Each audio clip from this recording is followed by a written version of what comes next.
Le champ de bataille n'était que feu et fumée de mort.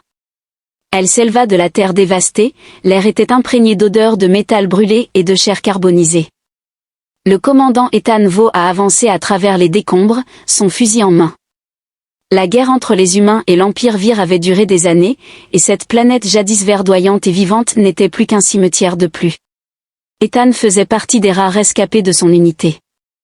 Sa mission avait échoué et les troupes humaines avaient battu en retraite, le laissant derrière. Pourtant, il n'était pas le seul à être abandonné. En marchant sur les débris d'un vaisseau alien détruit, il a aperçu une agitation. Dans un premier temps, il a pensé qu'il s'agissait d'un autre soldat ennemi.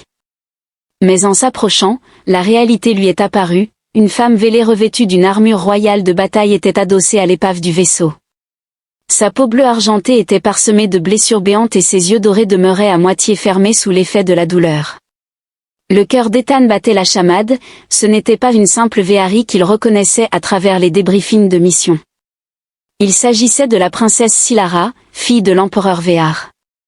Elle représentait une cible de grande valeur et était un personnage crucial dans la guerre. Malheureusement, elle était également mourante, son sang se répandait autour d'elle, d'un violet sombre qui s'imprégnait dans le sol. Ethan était conscient que la physiologie Vir différait de celle des humains, mais même lui pouvait constater qu'elle ne disposait plus de beaucoup de temps. Le regard faible de Sarah s'est fixé sur lui et pendant un court instant, il n'y avait pas de guerre, juste deux êtres qui se regardaient. Puis elle a fait quelque chose d'inattendu, elle a tendu la main. Ethan a hésité, chaque instinct lui ordonnait d'achever ou de laisser mourir celle qui avait tué des millions d'humains. Il avait perdu des amis à cause des Véhari, il aurait dû partir. Pourtant, il ne l'a pas fait, mais s'est plutôt agenouillé à ses côtés. « Pourquoi cherches-tu à me toucher ?» Il a demandé, sa voix rugueuse d'épuisement, à ses lèvres à peine mobiles, « Aide-moi. » Ethan a serré les poings, il n'y avait aucune raison logique de l'aider, pourtant quelque chose en lui ne pouvait pas ignorer sa supplication. Elle n'était pas seulement une ennemie à ce moment-là, elle était une personne au bord de la mort. Il a examiné ses blessures. L'hémorragie ne cessait pas, la médecine humaine n'était pas efficace pour elle et il n'y avait aucun Véhari médic à proximité. Elle avait besoin d'une transfusion sanguine, mais il était impossible que le sang humain soit compatible avec le sien, n'est-ce pas ? Une pensée folle lui est venue à l'esprit. Les Valaris étaient presque identiques aux humains, si semblables qu'il n'avait jamais pu étudier leur biologie de près. Mais que se passerait-il s'il jetait un œil à son propre bras ? Il avait une trousse de transfusion dans son équipement, destinée aux soldats humains, mais à cet instant précis, c'était sa seule chance de survie.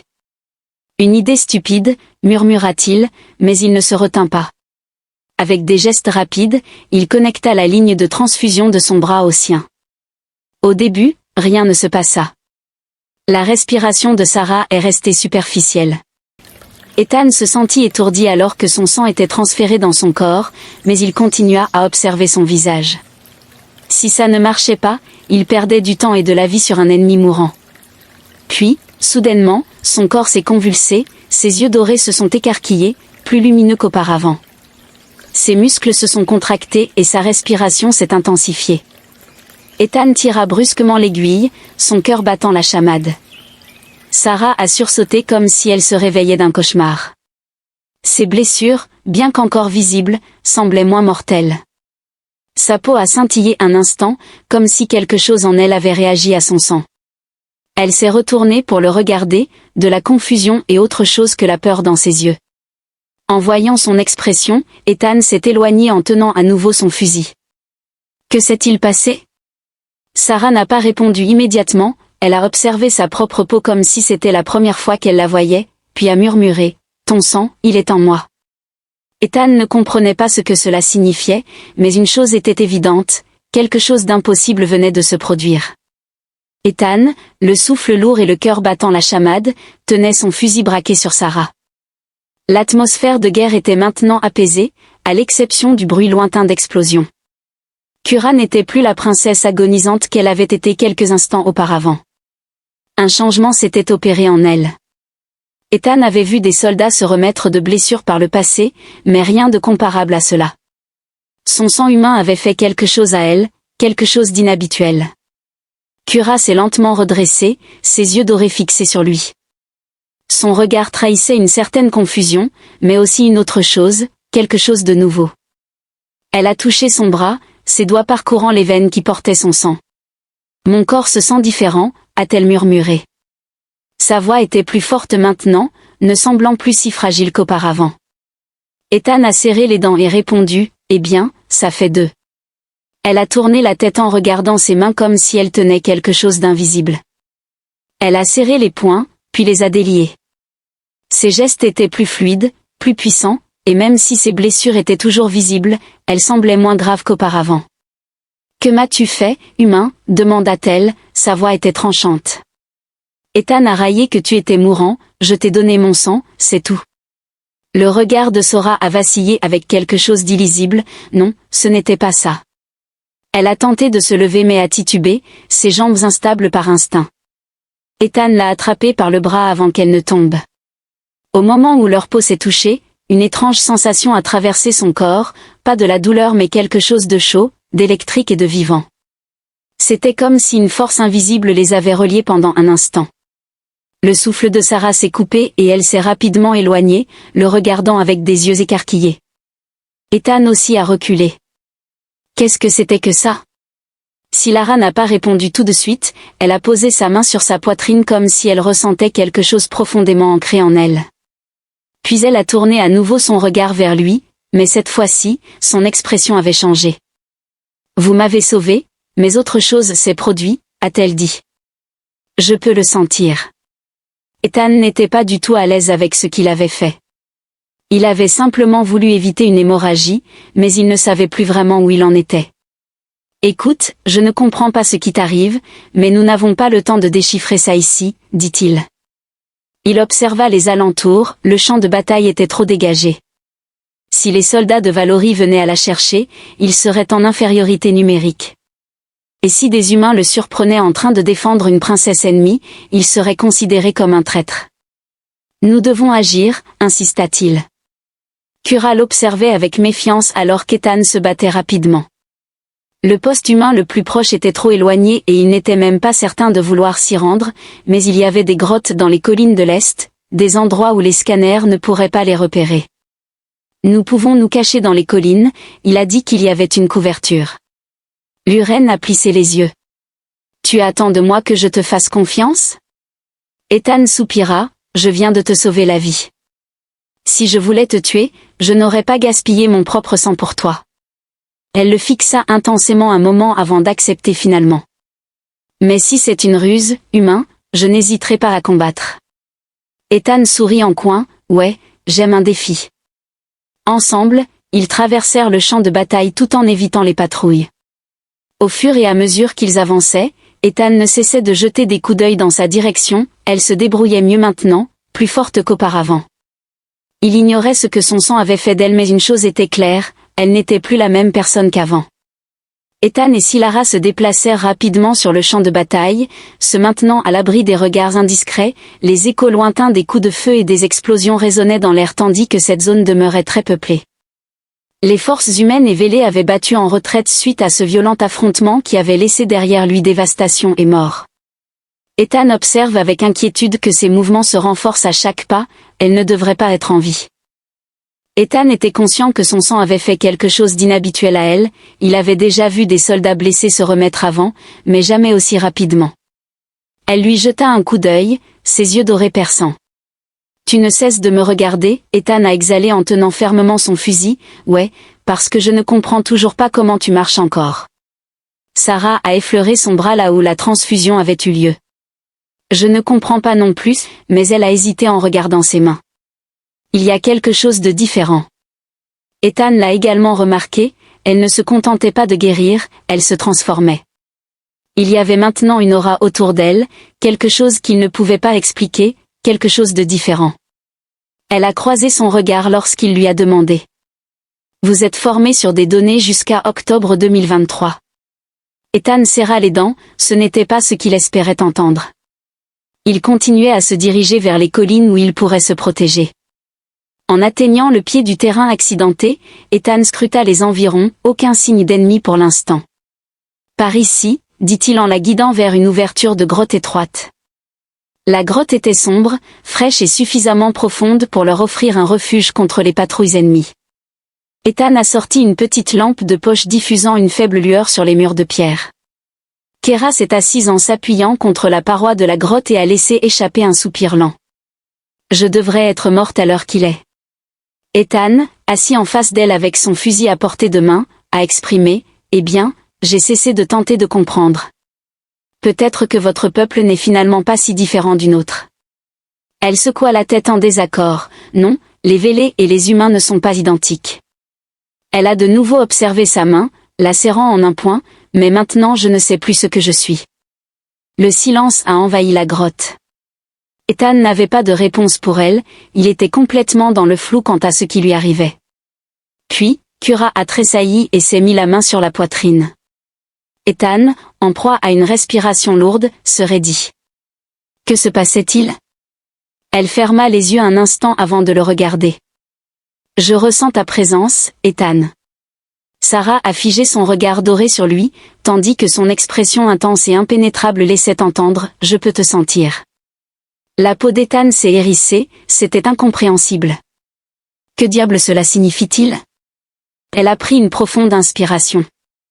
Je ne sais pas pourquoi, mais votre sang coule dans mes veines maintenant et d'une certaine manière, je peux vous ressentir. L'estomac d'Ethan s'est contracté, la situation ne cessant de se détériorer. Il s'est levé en passant une main dans ses cheveux. Bon, ça suffit, trop de bizarreries pour aujourd'hui. Les lèvres de Sarah se sont légèrement tordues, on craint ce qu'on ne comprend pas. Ethan a répliqué en riant, non, je n'aime simplement pas les surprises. Sarah inclina la tête en l'observant, tu m'as sauvé alors que tu n'étais pas obligé de le faire, maintenant nous sommes liés, qu'importe si ça te plaît ou non. Ethan soutint son regard, une partie de lui souhaitant de démentir, de dire qu'elle s'imaginait des choses, mais au fond, il ressentait aussi ce changement entre eux. Peu importe ce que c'était, ça n'était pas fini. Ethan s'appuyait contre la paroi de la grotte, son fusil posé sur ses genoux. Ses pensées étaient en émoi. Que voulait-elle dire en disant qu'elle pouvait le sentir? Il lui avait donné du sang pour la sauver, rien de plus. Mais maintenant, Céléra affirmait que quelque chose avait changé, quelque chose d'inexplicable. Zélara était assise en face de lui, ses yeux dorés diffusant une lueur faible dans la pénombre de la grotte. Elle était restée silencieuse durant ces dernières minutes, sa respiration régulière mais profonde comme si elle se concentrait sur quelque chose d'invisible. Ethan s'est bien raclé la gorge. Clarifions quelque chose. Je ne sais pas ce qui t'arrive, mais je ne crois pas aux magies ou à toutes ces absurdités extraterrestres. Kura a ouvert les yeux et a esquissé un sourire, ce n'est pas de la magie, c'est autre chose, quelque chose de réel. Elle s'est tapotée légèrement la poitrine. Je peux te sentir, Ethan, ta présence, tes émotions. C'est subtil mais c'est présent. Ethan se rigidifia, c'est impossible, dit-elle en secouant la tête. Ethan a laissé échapper un soupir et s'est frotté le front. Il avait combattu dans des guerres, survécu à des embuscades et était témoin de choses que la plupart des hommes ne pourraient croire. Mais ça, c'était autre chose. Lara se leva et s'approcha de lui avec une agilité élégante, elle n'était plus faible, ni la princesse mourante qu'il avait trouvée perdue sur le champ de bataille. Elle semblait plus forte que jamais. Elle s'arrêta à quelques pas de lui et inclina légèrement la tête. Tu ne me crois pas? Ethan plissa les yeux, ne comprenant pas vraiment. Lara lui a alors adressé un regard complice avant de le laisser se convaincre. Avant qu'Ethan n'ait eu le temps de réagir, elle ferma les yeux et prit une profonde inspiration. Dans un murmure apaisé, elle déclara « Tu t'inquiètes non seulement pour moi, mais aussi pour toi-même. » Ethan a renforcé sa prise sur son fusil, un coup de chance. Tura a ouvert les yeux et a poursuivi « Tu te demandes si tu... » Il a fait une erreur en me sauvant. Tu crains ce qui pourrait se passer ensuite, tu ne me fais pas confiance, mais en même temps, tu ne souhaites pas me blesser. L'estomac d'Ethan s'est contracté, comment aurait-elle pu le savoir? Elle a fait un pas de plus et à cet instant précis, il envisageait de fuir. La mâchoire serrée, c'était suffisant. Il s'est levé promptement pour mettre de la distance entre eux. Très bien, arrête tout ça, je n'aime pas du tout ce qui se passe. Kura soupira, je n'apprécie pas non plus, mais c'est la réalité. Ethan inspira profondément, essayant de réfléchir. Il avait déjà été confronté à des situations périlleuses, mais celle-ci était différente. Il avait besoin de temps pour comprendre. « Écoute, dit-il d'une voix posée, on ne peut pas se permettre de perdre du temps avec ça. Notre priorité doit être la survie. Le Véhari nous traqueront et si mes gens me découvrent en train d'aider une princesse ennemie, je suis fichu. » Cela a été convenu, mais cela ne modifie pas les événements qui se sont déjà produits. Ethan aborde un problème à la fois, elle a bien croisé les bras, mais n'a pas contredit. Ethan s'est tourné vers l'entrée de la grotte et a observé l'extérieur. Le champ de bataille était silencieux, mais il savait que ça ne durerait pas. « Nous ne pouvons pas rester ici indéfiniment, murmura-t-il. Kura s'est approchée de lui, puis elle a demandé « Où allons-nous, Ethan ?» Celui-ci a hésité, il n'avait pas encore de véritable stratégie. Une chose était cependant claire, rester sur place était trop risqué. Il jeta un coup d'œil à Sora. Elle était plus forte maintenant, plus rapide. Pourtant, il y avait autre chose. Elle était liée à lui d'une manière qui défiait la logique. Et quoi qu'il se soit passé entre eux, ce n'était que le début. Ethan a renforcé sa prise sur son fusil en scrutant la zone à l'extérieur de la grotte. Le champ de bataille était étrangement silencieux, mais il savait mieux que de lui faire confiance. Le conflit entre les humains et les Véhari continuait de faire rage ailleurs, et chaque camp envoyait des éclaireurs à la recherche de survivants. Il se tourna vers Silara qui se tenait à ses côtés, avec un regard inébranlable. Elle avait l'air plus forte que jamais, trop pour quelqu'un qui avait frôlé la mort il y a quelques heures. Ses yeux dorés brillaient faiblement et ses mouvements possédaient une grâce surnaturelle. Nous devons nous déplacer. Ethan a déclaré que si on les trouvait ici, ils seraient morts. Sarah a acquiescé. Où allons-nous? Ethan était tiraillé, son groupe se trouvait à des kilomètres de là, mais retourner vers eux n'était pas envisageable.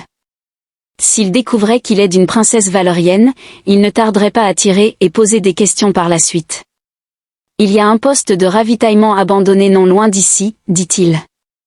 Il a été détruit lors d'une précédente bataille, mais si la chance est avec nous, il pourrait encore y avoir quelques provisions à trouver.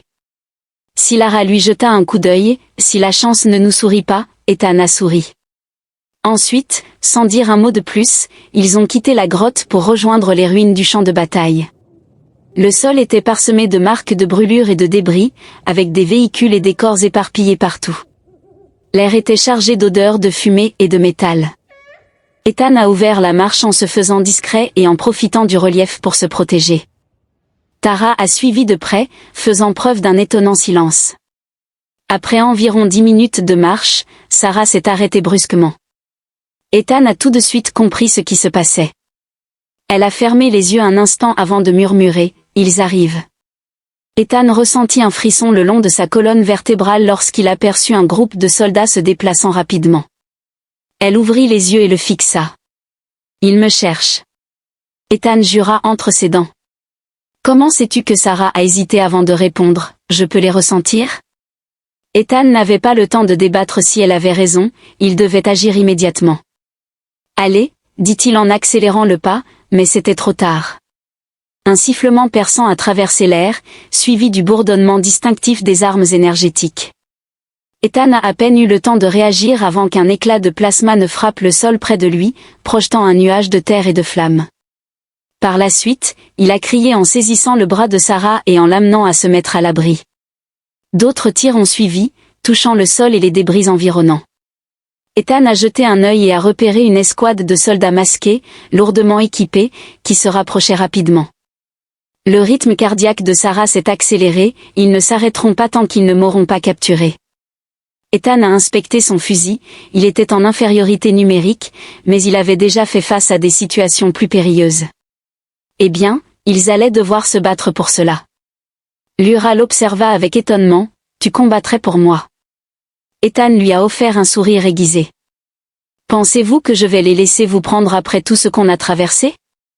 Avant qu'elle puisse réagir, les soldats ont avancé, armes en main.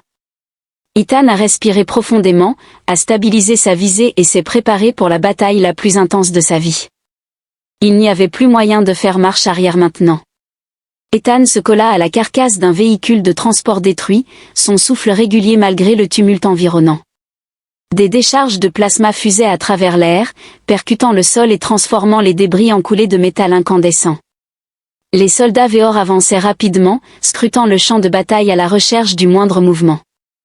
Ilra était recroquevillée à ses côtés, ses yeux dorés attentifs malgré le danger ambiant. Elle semblait sereine, « Nous ne pouvons pas rester ici. » Ethan a murmuré qu'ils vont nous encercler, Sarah a acquiescé, « Alors on se bat. » Ethan lui jeta un coup d'œil, « Tu es certaine que tu veux faire ça ?» Un léger sourire se dessina sur ses lèvres.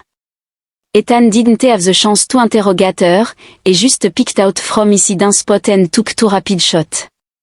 Un soldat a réussi à se baisser, mais le second n'a pas été assez rapide. La balle a percuté son armure, le faisant tomber au sol. Le reste de l'équipe a immédiatement répliqué avec des tirs.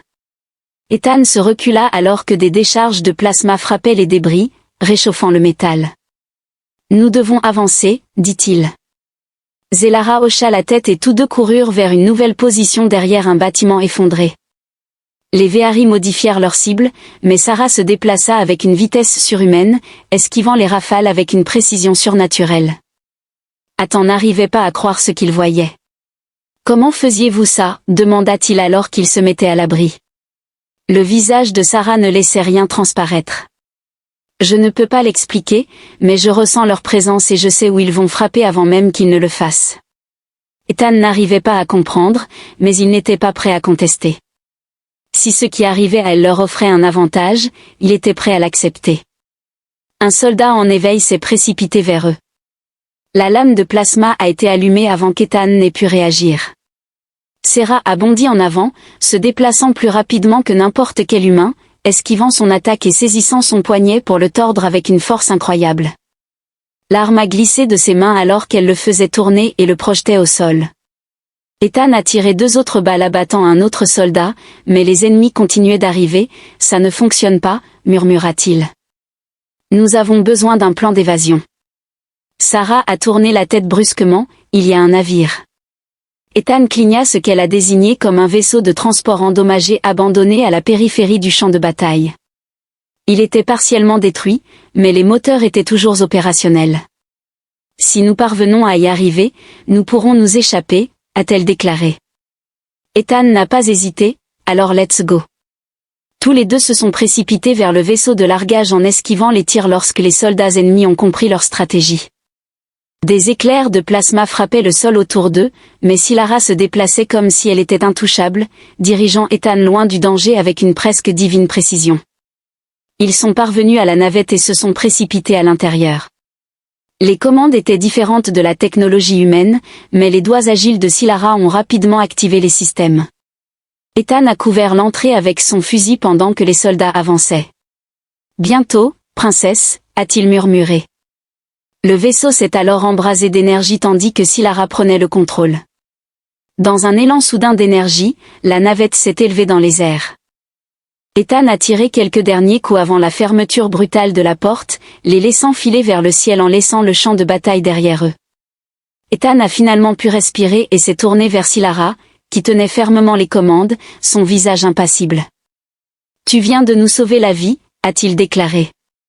Silara l'observait avec ses yeux dorés qui brillaient légèrement, « Et vous avez vu les miens. » Ethan a laissé échapper un soupir, ce qui s'était passé entre eux n'était pas fini, c'était seulement le début. Le vaisseau de transport tonnait dans le ciel, laissant le champ de bataille bien derrière lui. Ethan s'est installé dans le siège du copilote, observant Sarah manœuvrer avec une étonnante habileté. Ses yeux dorés brillaient doucement, reflétant l'étrange énergie qui parcourait désormais ses veines. Ethan n'arrivait toujours pas à croire ce qui s'était passé. Il y a à peine quelques heures, elle était en train de mourir. Il lui avait donné son sang et maintenant, elle était plus forte que jamais, plus rapide, plus précise, presque intouchable au combat. Il avait des questions, trop de questions, mais pour l'instant la priorité était la survie. Quelle est notre destination ? Ethan a interrogé le tableau de bord du vaisseau, certains systèmes étaient endommagés, mais les moteurs restaient en bonne condition. Les doigts de Sarah ont glissé sur les commandes. Il y a une zone neutre à environ 50 miles d'ici, là. Si nous parvenons à l'atteindre, nous serons en sécurité, au moins pour un temps.